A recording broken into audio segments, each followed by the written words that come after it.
So this is Mbembe's position, and this is his way out of it. And in this text, he begins with a quote from Deleuze. I mentioned Deleuze yesterday. I'm recording this the day after I wrote that era article, and I brought in the reason that Deleuze. He brings him back in here, and he starts with a line from his text, and the line is, "The only subjectivity is time." And this, I think, how I interpret it, that the self is not a fixed place, and not Uganda, not tradition or Islam or Christianity, but a process, and it's time, the messy unfolding and contradictory story of your becoming. So when you embrace this, you abandon the need for this purity in ideology or in origin. This whole thing, there's a hard word they used to pronounce, they use autochnos, yeah, something like that. But you abandon that whole threading back to this originative identity and the purity, and you can use different concepts for your own freedom and for the freedom of others.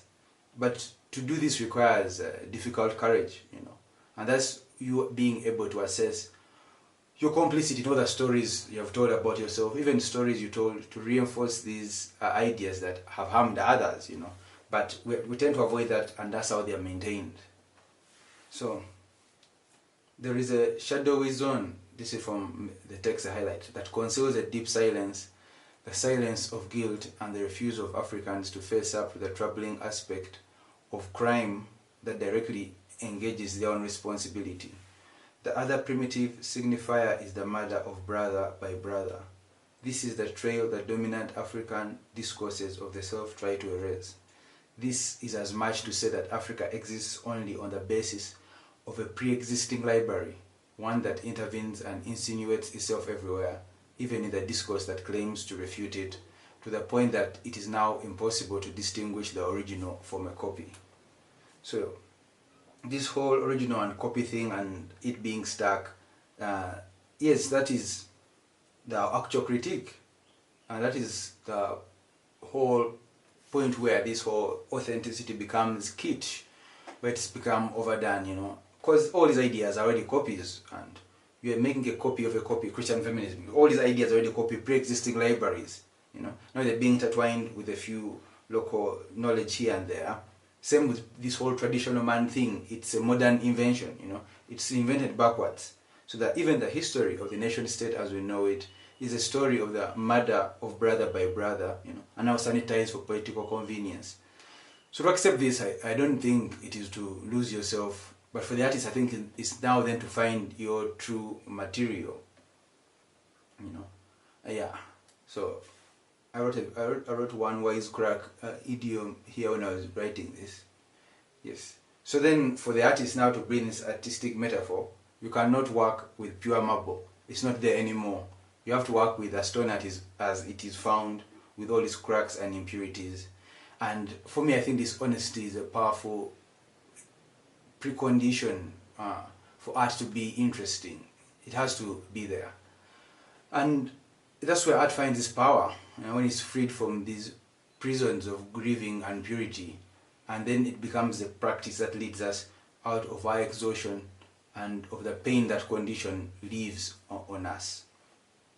Now, another portion of Mbembe, this should be the last one, and you will have received your theory dose for the day. So, to be sure, there is no African identity that could not be designated by a single term. African identity does not exist as a substance. It is constituted in varying forms through a series of practices, notably practices of the self. These forms and idioms are mobile, reversible, and unstable. Because the time we live in is fundamentally fractured, the very project of an essentialist or sacrificial recovery of the self is by definition doomed. Only the disparate, often intersecting practices through which Africans stylize their conduct and life can account for the thickness of which the African present is made. Okay, so yeah, this whole thing of stylizing your conduct of life, this is the work of the artist, and this is where the value of the artist is in all these struggles, and even economically, making lifestyles, in design and all these things. But also it's why art is where the most vital political and social work can be found. Art, when it's good, when it's potent, is a space where this traditional man can admit his modern desires, and this kind of connotation can be resolved here. In other spaces, it can and it is quite violent how it is, and also where this believer can resolve their doubt. It's also where the patriot can critique the nation state they are so committed to protecting the sovereignty of, and all this pretense at glory, at all this profundity. So art is where all these bad idioms are not simply refuted, but broken apart, remixed and reimagined into something new and alive.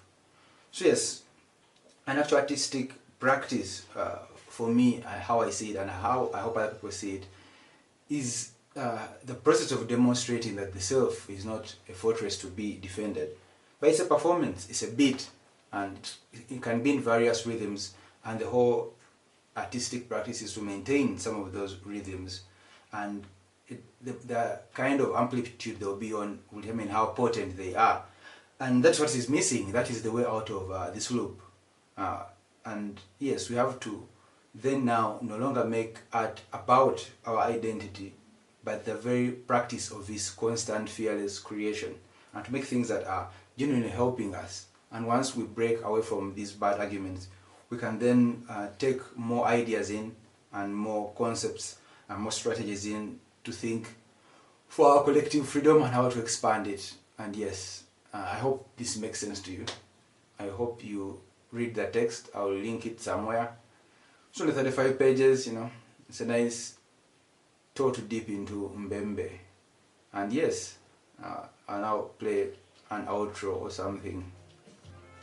This is chill.